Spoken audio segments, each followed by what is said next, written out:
Hello నమస్తే గోమతి సరదా ముచ్చట్లకి స్వాగతం.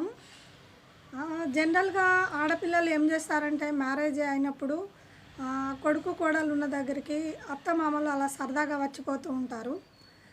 అలా వచ్చినప్పుడు ఏం చేస్తారంటే కోడలు అనేటామె చాలా ఆమె రిసీవింగ్ అనేది చాలా బ్యాడ్గా ఉంటుందన్నమాట. ఎలా ఉంటుందంటే ఏదో పరాయి వాళ్ళలాగా చూస్తూ ఉంటుంది. వీళ్ళ అత్తమామలు అనే ఫీలింగ్ అనేది ఆమెకు రానే రాదు.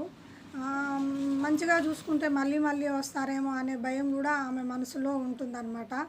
అలాంటి ఫీలింగ్స్ ఏమీ పెట్టుకోవద్దనమాట. మీ మమ్మీ డాడీలు వస్తే ఎలా రిసీవ్ చేసుకుంటావో అత్తమామల్ని కూడా అలానే రిసీవ్ చేసుకోవాలి.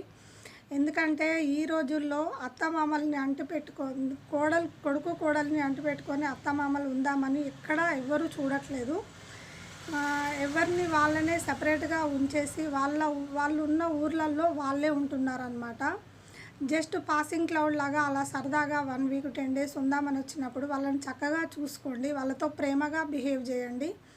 వాళ్ళతో ప్రేమగా వండి పెట్టండి ఉన్నంతలో. లేదంటే మీరు ఏదన్నా జాబ్కి వెళ్తే వాళ్ళే వండుకుంటారు, వాళ్ళే తింటారు. కాకపోతే ప్రేమగా మాట్లాడి ప్రేమగా చూసుకోండి. ఎందుకు అనంటే మీ మమ్మీ డాడీలతో సమానంగా చూసుకున్నప్పుడే నువ్వు సమానమైన ప్రేమను పొందగలవు. కోడలైనా కూడా కూతురులాగా ప్రేమను పొందాలి అని అంటే నువ్వు మమ్మీ డాడీలాగానే చూసుకోవాలని దీని అర్థం. Thank you for watching.